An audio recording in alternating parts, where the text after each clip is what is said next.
Good old Ding Wei Dong up in the road office was he was a real mine of information, because for the first time we heard that not only were there people left behind in Xiangcheng when the Red Army went through, that we guessed must be the case, it happened everywhere, but they'd also left behind a banner in the monastery. It was like a gift to the local monks who'd been very kind to them. They'd given them a lot of food, given them a lot of help.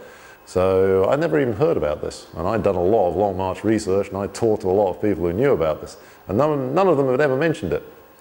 So, of course, when we got to the local government, to the Tourism Bureau, I immediately raised this, and they said, yes, this thing exists. I said, can I see it? And I'm like, well, I'm not sure, but here's where it is, and you can go down and ask the people there.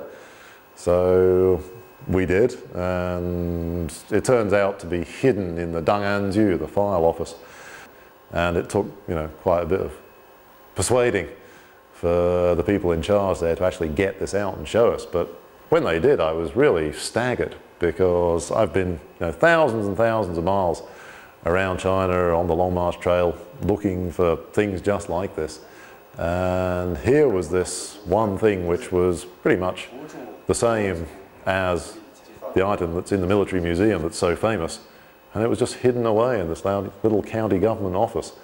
When they got this out and showed it to us, I was, really both staggered, excited.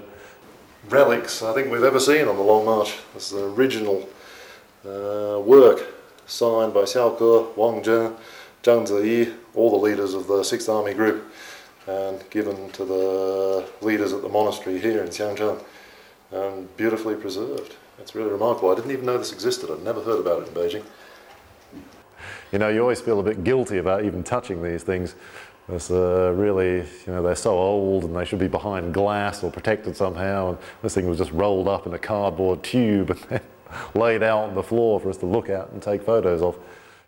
So to me, after nearly 5 years of research, that was almost the biggest discovery in terms of historical relics that I'd ever made. Yeah, that was a really big moment. I was very excited, and Yang Xiao was excited too. 可能是开始阶段一无所获的时间太久了，发现这个红棉杖使李埃德和杨逍欣喜异常。观赏结束后，当地旅游局局长说，襄城还有一位当年掉队的老红军。听完之后，李埃德和杨逍简直不相信自己的好运气了。稍后请继续关注行者杨博士和土玩家重走长征路。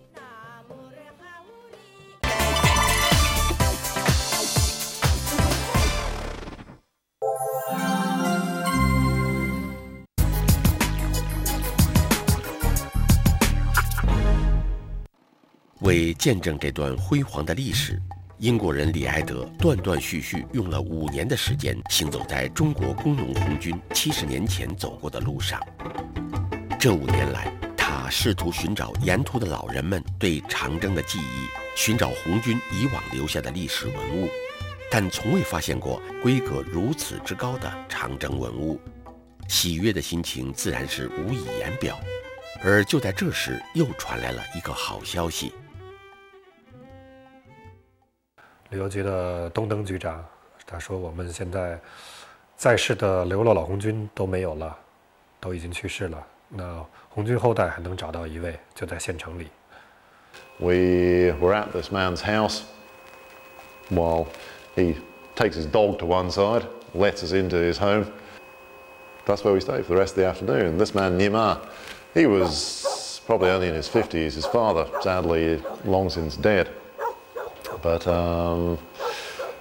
when he sat down to tell us his father's story, it just so happened that he'd just prepared quite a lengthy article on his dad's history. He was personally very interested in his background, so he knew a lot more than a lot of families do.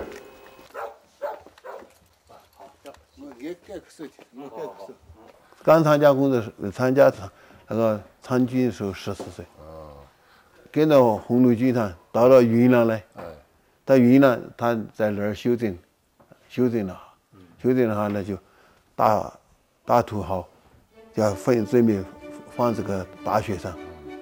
放大雪上的时候，他们一人就发了那么1万一个青稞，当时没得钢梁，衣服穿得很单薄，所以在放雪上的时候，就一个吃青稞呢就拉肚子，再一个那个雪上雪比较深，就2眼已经看不到了肿的，那个2只脚也肿得很大。Been left behind, taken in by a local family, and to all intents and purposes, he'd turned into a Tibetan. He'd pretty much forgotten the Han language. He'd married with a Tibetan woman, and here his son, although he spoke fluent Han Chinese, he also spoke fluent Tibetan. It's important to go and do things like what we were doing this year, to actually go and see these people and record their memories, because in a lot of cases, they won't do it themselves. And once they're gone, they're gone. Those memories, the stories, any kind of information about what life was like in the old days, just isn't there anymore. Nima was quite unusual in that he was so personally interested that he'd actually written it down on his father's behalf. Most families don't do that.